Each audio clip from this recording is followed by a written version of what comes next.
नमस्कार मेरे प्यारे दोस्तों, आपका स्वागत करते हैं हमारे इस YouTube चैनल पर।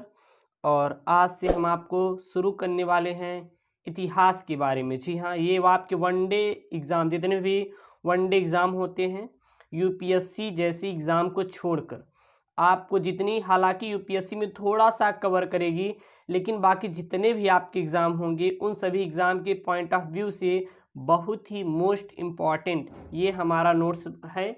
और मैं आपको फुल्ली नोट्स तैयार कराऊंगा। इतिहास, जो हमारा भारतीय इतिहास है, इसमें जो 3 भाग हैं, इसकी जितने भी पॉइंट हैं जो आपके एग्ज़ाम के पॉइंट ऑफ व्यू से आएंगे, उसको भी यहाँ पे कवर करेंगे। आपको कोई भी जो मार्केट में मिलती है बुक खरीदने की आवश्यकता नहीं है, क्योंकि इतना विस्तार से भी उन बुकों में भी नहीं समझाया गया है जितना विस्तार से हम आपको यहाँ पे करवाएंगे। ठीक है ना? तो हम जानेंगे आज भारतीय इतिहास। भारतीय इतिहास के इंट्रोडक्शन को तो जानेंगे, साथ ही साथ यहाँ पे जो हमारा स्टोन एज है, पाषाण काल है, उसको भी यहाँ पे डिफाइन करते हुए चलेंगे। और हमारा क्या क्या है, इसमें क्या क्या पॉइंट है, उनको भी मेरे प्यारे बच्चों डिस्कशन करेंगे। ठीक है ना? तो यहाँ पे हमारा भारतीय इतिहास। तो सर्वप्रथम मेरे प्यारे बच्चों, हम लोग जानते हैं ये हमारा जो भारतीय इतिहास होता है या फिर इतिहास होता है, ये एक्चुअली में हमारा होता क्या है। तो इतिहास जो शब्द की उत्पत्ति हुई है, जो हमारा ये इतिहास है, इतिहास जो शब्द की उत्पत्ति हुई है, वो उत्पत्ति हुई है हमारी हिस्टोरिया से। याद रखना, कहाँ से हमारा हुआ है? हिस्टोरिया से हुई है। जो शब्द की उत्पत्ति है, कहाँ से हुई है? हिस्टोरिया शब्द से हुई है, जिसका अर्थ क्या होता है? निरीक्षण के माध्यम से सीखना या फिर ज्ञान प्राप्त करना। जिसका मतलब क्या होता है? तो इसका मतलब होता है ज्ञान प्राप्त करना, प्राप्त करना। तो इसका मतलब क्या होता है? याद रखिएगा, ज्ञान प्राप्त करना होता है। इतिहास एक्चुअली में होता क्या है? तो अगर इतिहास की बात करें तो इतिहास हमारा भूतकाल का अध्ययन है। इतिहास क्या है? हमारा भूतकाल का अध्ययन है। और इतिहास के द्वारा ही अन्य बातों के अतिरिक्त, जैसे कि प्राचीन के लोगों की जानकारी भी प्राप्त हुई थी।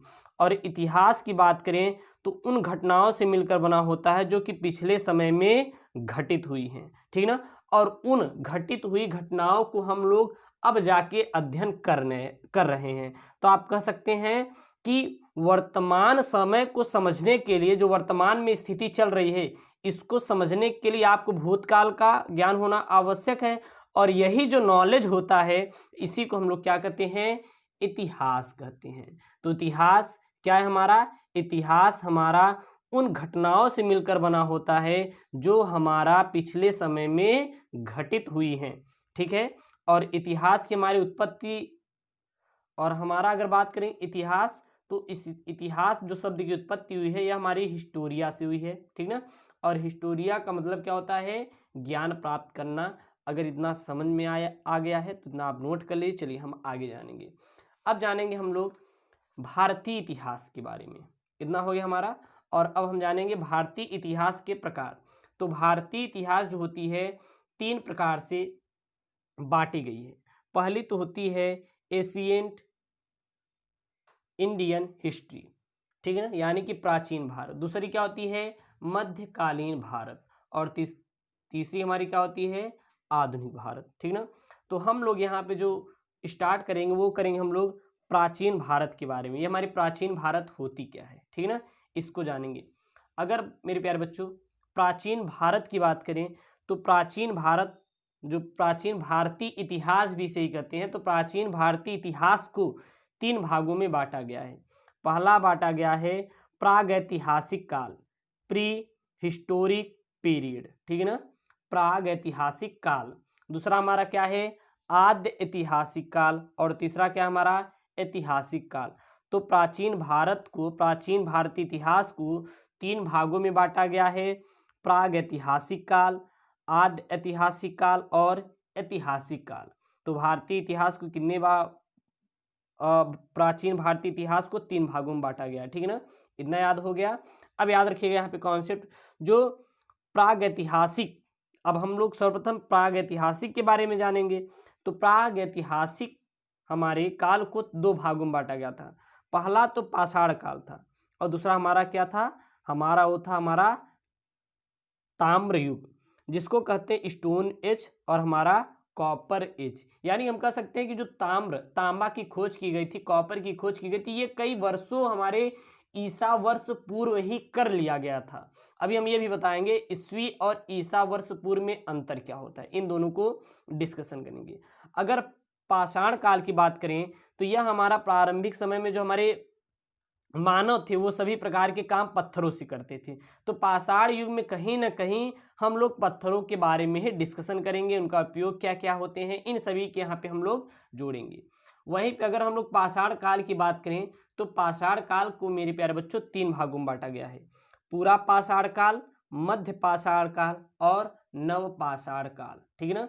तो पाषाण काल को कितने भागों में बांटा गया है, पूरा पाषाण काल, मध्य पाषाण काल और नव पाषाण काल में बांटा गया है। अब हम बात करेंगे थोड़ा सा यहाँ पे पॉइंट लेकर कैलेंडर की, जो कि आप लोग इस समय देखते हैं कि वर्ष 2020 चल रहा है हमारा। आज कह देते हैं कि आज हमारा है 23 अगस्त 2020 चल रहा है ना। तो ये जो कैलेंडर आप देखते हैं ये हमारे पूरे वर्ल्ड में चलता है, पूरे विश्व में चलता है। ये भारत ही नहीं, अन्य जितने भी देश हैं वहां पर भी यही कैलेंडर लागू किया जाता है जो अपने भारत में चलता है। ठीक है ना। ऐसा बात नहीं कि वहां पे अगर यहाँ पे 30 का महीना होता है, 31 का महीना होता है, तो वहां पे कहीं ना कहीं 64 का कर दे, 41 कर दे, तो ऐसा कुछ भी नहीं है। जो हमारे भारत में डेट है वही डेट पूरे वर्ल्ड में होगा। ठीक है ना। हालांकि टाइम पे थोड़ा कहीं ना कहीं डिफरेंस रहेगा, यहाँ पे रात है तो वहां पे दिन है, बट आपका जो कैलेंडर है, कैलेंडर वही रहेगा जो आपका भारत में है, वही आपके अन्य देशों में भी रहेगा। जो हमारी अदर कंट्री है उसमें भी वही कैलेंडर की डेट रहेगी एंड जो इसमें जो समरी होती है पूरी पूरी वही रहेगी सेम। अगर बात करें कैलेंडर की खोज किसने की थी तो याद रखिएगा कैलेंडर की खोज जो हमारे पोप पोप बोला जाता है, हमने यहाँ पे प्रॉप कर दिया है, सॉरी, पोप गेगोरी ने, पोप गेगोरी ने ही कैलेंडर का आविष्कार किया था। ठीक है ना। तो पोप हमारे गेगोरी जी थे, इन्होंने ही कैलेंडर का आविष्कार किया था। और कैलेंडर का आविष्कार पोप गेगोरी ने कब किया था, जब ईसा मसीह की मृत्यु हो गई थी उसके बाद ही क्या कैलेंडर का आविष्कार हुआ था, ऐसा आप लोग सोचते हैं, बट ऐसा कुछ भी नहीं है। ठीक ना, ऐसा कुछ भी नहीं है। वो हमारा कैलेंडर का जो आविष्कार हुआ था जैसे ही जन्म हुआ है तभी से कैलेंडर का आविष्कार किया गया था। ठीक है ना। इसकी डेट है मुझे उतनी याद नहीं आ रही, उसको आप थोड़ा डिफाइन करने के लिए आप नेट पे सर्च कर लीजिएगा, वहां पे आपको अच्छी समझ आ जाएगा। तो इतना याद रखिएगा कैलेंडर की खोज किसने की थी, तो पोप गेगोरी ने ही कैलेंडर का आविष्कार किया था। और इसीलिए इसे हम लोग ग्रोगेरियन कैलेंडर भी कहा जाता है। तो हम लोग आज जो कैलेंडर का यूज करते हैं वो कौन सा कैलेंडर है, तो हमारा है ग्रोगेरियन कैलेंडर के नाम से जाना जाता है। ठीक है ना। चलिए अब थोड़ा यहाँ से हम लोग आपको समझा देंगे, आपको यहाँ पे समझ लेंगे, जो कि आपके लिए थोड़ा सा कहीं ना कहीं इंपॉर्टेंट है। ठीक है ना। चलिए देख लेते हैं। यहाँ पे मैंने कुछ चीज़ें यहाँ पे लिखी है। यहाँ पे मैंने लिखा है 0, यहाँ पे 100 AD, यहाँ पे 500 AD, यहाँ पे 2000 AD, इधर है 100 AD, यहाँ पे 500 BC है, 100 BC, 500 BC और 1000 BC। देखिएगा अगर जो बर्थ ऑफ क्राइस्ट यानी जो हमारा ईसा मसीह का जन्म हुआ था वो यहीं पे हुआ था 0 पे। ठीक ना। अगर बात करेंगे, जब हम बात करेंगे कि जो हमारा पाषाण काल हमारा जो चला था वो इतने ईसा पूर्व से इतने ईसा पूर्व तक था, लगभग कि 0 ईसा मतलब कि अननोन से 8000 ईसा पूर्व तक था। तो जो हम लोग पूर्व लगाएंगे, देखिए ईसा पूर्व लगाएंगे तो वो हम बात करेंगे, यानी कि ईसा पूर्व का ये मतलब होता है ईसा के जन्म से पहले, यानी कि बिफोर क्राइस्ट। ठीक है ना। तो ये जो हम लगा रहे हैं बिफोर क्राइस्ट, ये हमारा ईसा पूर्व यानी कि ईस्वी पूर्व, यानी कि जो हमारे ईसा जी थे इनके जन्म से पहले की बात करेंगे। यानी कि अगर हम लोग 100 BC लिखें, 100 ईसा पूर्व लिखें, यानी कि 100 ईसा पूर्व मतलब कि जब उनका जन्म हुआ था ईसा जी का तो उनके 100 वर्ष पहले ही ये चीज हो चुकी थी। बात समझ आ रही है। मतलब कि उनका अगर आज जन्म हुआ तो उनके पहले भी घटना जो घट चुकी है उसे हम लोग ईसा पूर्व में लिखते हैं। ठीक ना। और यहाँ पे है हमारा, और जब हमारा ईसा मसीह का जन्म हो गया तो उनके जन्म के बाद जैसे कि हम लोग एडी यानी हम लोग लाते हैं एनो डोमिनी। एनो डोमिनी जो है हमारा ये लैटिन शब्द है, याद रखना जो हमारा एनो डोमिनी है कौन सा शब्द है, हमारा लैटिन शब्द है। और एक और हम लोग कभी कभी लगाते हैं सीई यानी कि कॉमन एरा भी लगाते हैं, इसको और कह सकते हैं एनो कॉमन एरा, इसको भी कह सकते हैं यानी कि ACE भी लिख सकते हैं ना। तो ईस्वी हम लोग लगाते हैं, तो ईस्वी कब लगाएंगे, जब हमारा ईसा मसीह के जन्म के बाद की बात करेंगे, जब से जन्म जब उनका हो गया तो उसके हम लोग एडी का यूज करेंगे यानी कि एनो डोमिनी का, या फिर आप सीई का यूज कर सकते हैं, कॉमन एरा का भी यूज कर सकते हैं, कॉमन एरा का भी यूज कर सकते हैं। और ईसा मसीह के पूर्व जो जन्म हुए तो उनके पूर्व की बात करेंगे तो उसे हम लोग क्या लिख सकते हैं, बिफोर क्राइस्ट यानी कि ईसा पूर्व भी हम लोग लिख सकते हैं, यहाँ पे ईस्वी लिखेंगे, कोई दिक्कत बिल्कुल नहीं। अब हम लोग चलिए आगे की ओर बढ़ते हैं। अब हमारा आता है यहाँ पे वो आता है मेरे प्यारे बच्चों प्राग ऐतिहासिक काल, ठीक है ना, क्योंकि हम लोग ने जो हमारा इतिहास था उसको हम लोग 3 भागों में बांट दिए थे, ठीक है ना। तो अब इसमें हम लोग जानेंगे क्या, प्राग ऐतिहासिक काल। प्राग ऐतिहासिक काल हमारा क्या होता है, तो प्राग ऐतिहासिक काल जो है ये 3 भागों में बांटा गया है, मैंने आपको बताया है। वो पाषाण युग और दूसरा हमारा क्या था, ताम्र युग। तो पाषाण युग में बात करेंगे, ठीक है ना, क्योंकि प्राग ऐतिहासिक काल को हमारे 2 भागों में बांटे, क्योंकि प्राचीन भारतीय इतिहास को 3 भागों में बांटेंगे हमने। कौन कौन से भागों में बांटे थे, प्राग ऐतिहासिक काल और आद्य ऐतिहासिक काल और किसके और ऐतिहासिक काल में बांटे थे। और अब हम लोग जानेंगे प्राग ऐतिहासिक काल, और प्राग ऐतिहासिक काल को 2 भागों में बांटा गया था, पहला पाषाण युग और दूसरा हमारा क्या था, ताम्र युग यानी कि कॉपर एज। तो उसमें जो पहली हेडिंग थी पाषाण युग, स्टोन एज, ठीक है ना। अब हम जानते हैं कि स्टोन एज हमारा मेरे प्यारे बच्चों होता क्या है, स्टोन एज हमारा ये होता क्या है।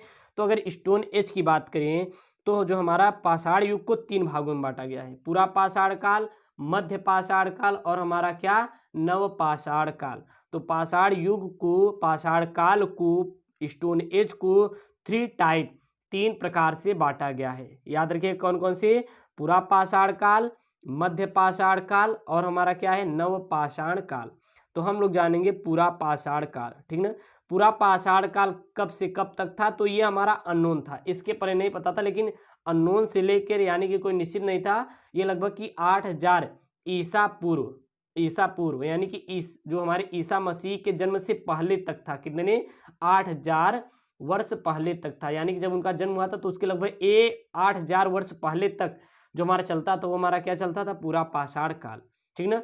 फिर हमारा आएगा मध्य पाषाण काल, तो मध्य पाषाण काल जो होगा यहाँ से आपका हो जाएगा 8000 BC से 4000 BC, और फिर वहीं पे आ जाएगा हमारा नव पाषाण काल। तो जो नव पाषाण काल आएगा वो आएगा आपका हमारा कितने मेरे प्यारे बच्चों, वो आएगा हमारा लगभग कि आई थिंक 2000 से यही लगभग कि 2500 जो भी रहेगा आई थिंक, चलिए हम लोग उसको आगे देख लेंगे। तो पूरा पाषाण की बात करेंगे ना, पूरा पाषाण हमारा काल क्या होता है, तो पूरा पाषाण काल में बात करें तो यह काल कब से कब तक था, तो याद कर लीजिएगा, अननोन से लगभग कि 8000 ईसा पूर्व यानी कि BC तक जो था पूरा पाषाण काल चला था। अगर पूरा पाषाण काल में देखें तो पूरा पाषाण काल में ही मनुष्य ने आग का निर्माण किया था। यह हमारा वह काल है, पूरा पाषाण वह काल है जिसमें मनुष्य ने आग का निर्माण किया। मनुष्य तो आ गए थे, लेकिन मनुष्य आने के बाद जो आग का निर्माण किए थे वो किस में किए थे, पूरा पाषाण काल में किए थे। अगला मेरे प्यारे बच्चों पॉइंट क्या आता है, वो हमारा ये आता है कि इसी काल में मनुष्य द्वारा पत्थरों का निर्माण किया गया था। तो पूरा पाषाण काल हमारा वह पाषाण काल था जिसमें जो मनुष्य थे पत्थरों के औजारों का निर्माण किए थे, ठीक ना, पत्थरों का निर्माण किया था, या फिर कह सकते मनुष्यों द्वारा पत्थरों के औजारों का भी निर्माण किया गया था। जैसे कि यहाँ पे थोड़ा मिस्टेक है, यहाँ पे पत्थरों के औजार हो जाएगा ना, के औजार का निर्माण किया था, ठीक ना। और वो औजार के नाम क्या क्या है, तो याद रखिएगा, हमारे थे हैंड एक्स और हमारा क्या था, वो था हमारा क्लीवर्स, हैंड एक्स और क्लीवर्स, और हमारा क्या था, स्क्रैपर्स, ठीक ना, स्क्रैपर्स जो हमारा था और क्लीवर्स और हमारा हैंड एक्स जो था, ये हमारे ऐसे औजार थे पत्थर के जो कि हमारे पूरा पाषाण काल के मनुष्यों द्वारा खोजे गए थे। ओके, और इसी से ही जानवरों का वो लोग क्या करते थे, शिकार करते थे। यानी कि इन औजारों का निर्माण तो किए थे, लेकिन किस उद्देश्य से किए थे, तो वो उनका जो पर्पस था, वो उद्देश्य था, वो था कि उससे वो किसका हमारे मतलब कि जो जानवर होंगे उनका शिकार करेंगे। ठीक है ना। चलिए, अगर बात करेंगे कि पूरा पाषाण जो काल है, पूरा पाषाण काल है, पूरा पाषाण काल में जो औजारों के शेष हैं, जो साक्ष्य हैं ना, वो कहाँ कहाँ से मिलती हैं। तो पूरा पाषाण काल में जो हमारे ये सब पत्थरों के औजार पाए गए, इनके साक्ष्य कहाँ कहाँ से मिलते हैं, तो वो मिलते हैं हमारे बेलन नदी घाटी से, सोहन नदी घाटी से और नर्मदा नदी घाटी से। तो बेलन नदी घाटी से, सोहन नदी घाटी से और नर्मदा नदी घाटी से पूरा पाषाण काल में बने औजारों का अवशेष मिलता है।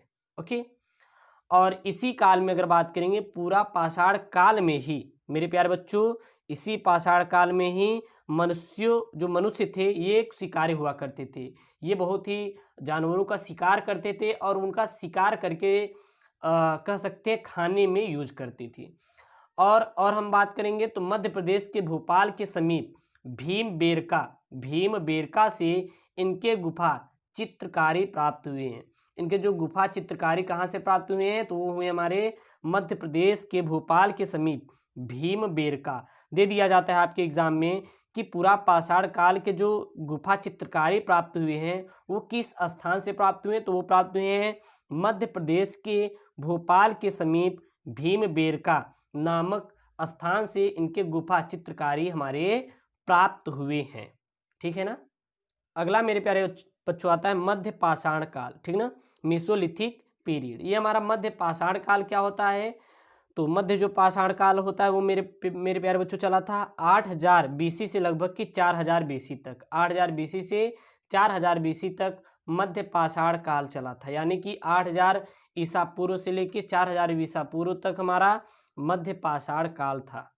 ओके, अगर मध्य पाषाण काल की बात करें तो इस काल में जो था हमारा औजारों का आकार छोटा हुआ। जो हमारे पूरा पाषाण काल में अगर देखें तो औजार तो खोज लिए गए थे, लेकिन पूरा पाषाण काल में जो औजार खोजे गए थे वो बहुत ही बड़े थे। लेकिन मध्य पाषाण काल में जब आया तो मध्य पाषाण में क्या हुआ, तो इस काल में जो औजार हुए थे वो बहुत ही छोटे बनाए गए और इन्हीं कारण इसे माइक्रोलिप कहा गया। इसी कारण जो मध्य पाषाण काल में जो औजार छोटे किए गए, तो इसी कारण इसे क्या बोला गया, माइक्रोलिप कहा गया। ठीक ना। और बात करेंगे तो इस काल में मनुष्य के द्वारा पशुपालन की शुरुआत की गई थी। इसी काल में जो मनुष्य थे उन्होंने किसकी शुरुआत की थी, पशुपालन की शुरुआत की गई थी। और इसके जो यह जो साक्ष्य हैं या फिर इसके जो साक्ष्य हैं वो कहाँ पे मिलते हैं, आदमगढ़ जो कि एमपी में है और बागौर राजस्थान से मिलते हैं। ठीक है ना। यहाँ पे इनके साक्ष्य कहीं ना कहीं है जो कि मध्य पाषाण काल में यह दर्शाते थे कि मनुष्य पशुपालन का भी कार्य करते थे। अगर बात करेंगे पूरा पाषाण काल में तो वहाँ पे उन्होंने वहाँ पे उनका शिकार करना शुरू कर दिया था, लेकिन मध्य पाषाण काल जैसे ही लागू हुआ वहाँ पे क्या किया गया कि उनका जो शिकार करना बंद करके कहीं ना कहीं उसका पशुपालन की उन्होंने मतलब कि उन्होंने एक जो होती परंपरा अपना ली। ठीक है ना। और इसके साक्ष्य कहाँ कहाँ मिलते हैं, तो आदमगढ़ जो कि एमपी में है और बागौर जो कि राजस्थान से मिलती हैं। और बात करेंगे तो इसी काल में मानव के अस्थि पंजर भी प्राप्त हुए थे। अगर मध्य पाषाण काल में बात करें तो मध्य पाषाण काल में ही कि क्या प्राप्त हुआ था, इसी काल में मानव के जो अस्थि पंजर हैं इसी काल में प्राप्त हुए थे, जिसके साक्ष्य उत्तर प्रदेश के प्रतापगढ़ की सराय नाहेर और मेहददा नामक स्थान से प्राप्त होता है। तो मेहददा नामक स्थान और सराय नाहेर जो कि प्रतापगढ़ उत्तर प्रदेश में है, यहीं से मानव के अस्थि जो पंजर थे उनके अवशेष प्राप्त हुए थे। अब हमारा आता है नवपाषाण काल। तो मेरे प्यारे बच्चों, नवपाषाण काल क्या होता है, इसका पीरियड कब से कब तक रहा, तो 4000 बीसी से यानी कि 4000 ईसा पूर्व से लेकर लगभग 2500 ईसा पूर्व तक जो था वो हमारा नवपाषाण काल चला था, नवपाषाण काल चला था। अगर इस काल में बात करेंगे तो मनुष्यों ने कृषि की शुरुआत की थी। नवपाषाण काल में जो मनुष्य थे उन्होंने कृषि का शुरुआत कर दिया, और इसके जो साक्ष्य थे जो कृषि करते थे, इसके जो साक्ष्य हैं वो हमारे पाकिस्तान के बलूचिस्तान, जो पाकिस्तान का एक बलूचिस्तान शहर है, यहाँ पर हमारा मेहरगढ़ नामक स्थान से इसके साक्ष्य प्राप्त हुए कि जो नवपाषाण काल में जो हमारे मानव हुआ करते थे वो कृषि करते थे, कृषि कार्य पर निर्भर थे, ठीक ना। और इसके अवशेष कहाँ मिले, वो हमारे मिले हैं मेरे प्यारे बच्चों पाकिस्तान के बलूचिस्तान के मेहरगढ़ नामक स्थान से। जैसे कि जौ, गेहूं और कपास, ये नवपाषाण काल में खेती की जाती थी। और इसी काल में अगर देखें तो पहियों का आविष्कार किया गया था, और इन्हीं पहियों का आविष्कार करके उन्होंने गाड़ियों में लगाया, और गाड़ियों से जैसे कि एक स्थान से दूसरे स्थान तक जाने आने और अन्य कार्यों को अपने किया करते थे। और बात करेंगे तो इसी काल में चावल के कृषि के प्रथम साक्ष्य उत्तर प्रदेश के प्रयागराज के कोल्डी हवा नामक स्थान से मिलता है। कोल्डी हवा नामक स्थान से हमारा कृषि के प्रथम साक्ष्य, जो कि चावल की खेती करते थे नवपाषाण काल में, उसका कहाँ से मिलता है साक्ष्य, तो उसका उत्तर प्रदेश के कुलडीहवा नामक स्थान से प्राप्त होता है। और अगला बात करेंगे तो इसी काल के प्रसिद्ध स्थल जो थे हमारे बुर्जहोम और गुफकराल हैं, ठीक ना। नवपाषाण काल के जो प्रसिद्ध स्थल से जहाँ से हमारे अस्थियां प्राप्त हुई थी, किसकी अस्थियां प्राप्त हुई थी, मानव और कुत्ते की, वो कहाँ से प्राप्त हुई थी, बुर्जहोम से। आगे की ओर इसको भी लगाएंगे। और गुफकराल है जहाँ से प्रचुर मात्रा में अस्थियां और हड्डियां प्राप्त हुई थी। और ये हड्डियां और अस्थियां किसकी थी, चलिए आगे की ओर देखते हैं। अगर हम बात करेंगे बुर्जहोम से, तो बुर्जहोम से देखें तो मानव अस्थियों के साथ साथ कुत्तों की भी अस्थियां प्राप्त हुई थी। जो बुर्जहोम नामक स्थान था हमारे नवपाषाण काल का प्रसिद्ध है, यहाँ से अगर बात करेंगे तो मानव अस्थियों के साथ साथ कुत्तों की भी अस्थियां प्राप्त हुई थी, ठीक ना। नोट में लिख सकते हैं, ऐसा माना जाता है कि नवपाषाण काल में जो प्रथम पालतू, जो मनुष्य द्वारा जो पालतू जानवर था वो हमारा क्या माना जाता है, कुत्ता माना जाता है, ठीक ना। तो नवपाषाण काल में जो प्रथम पालतू जानवर जो का क्या था, तो वो था हमारा पाषाण युग में कुत्ता था, ठीक ना। ये एग्जाम पॉइंट ऑफ व्यू से देख सकते हैं। फिर इसी काल का अगर हम लोग पूर्वी स्थल दिखे, तो अगर हम लोग नवपाषाण काल का जो पूर्वी स्थल माना जाता है वो माना जाता है बिहार का चिरांद नामक स्थान है। बिहार का चिरांद नामक स्थान यह हमारा जो होता है नवपाषाण काल का पूर्वी स्थल माना जाता है, जहां से अस्थियां प्राप्त हुई थी। वहीं पे अगर इस काल का दक्षिण स्तर देखें तो कर्नाटक का बेलोरी नामक स्थान है। कर्नाटक का जो बेलोरी नामक स्थान है वो हमारा यही इसी का है, ठीक ना। और वहीं बात करेंगे नवपाषाण काल में ही ताम्र धातु का आविष्कार किया गया था, ठीक ना।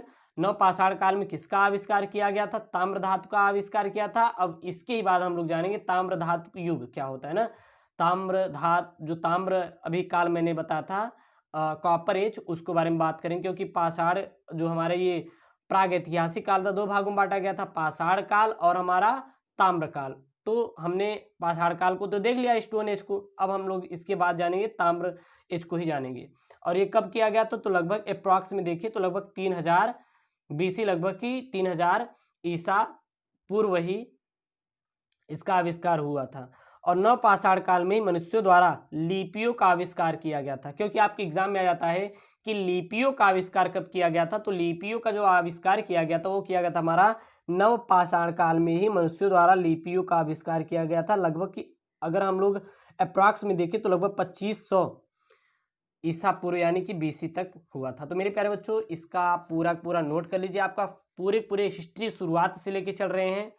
आप चैनल पे नए हैं तो प्लीज़ चैनल को जरूर सब्सक्राइब कीजिएगा, ताकि जितने भी लेटेस्ट वीडियो की नोटिफिकेशन सबसे पहले आप तक पहुंचती रहे। अब हम लोग इसके आगे जानेंगे ताम्रकाल के बारे में जानेंगे। ओके दोस्तों, थैंक यू, जय हिंद।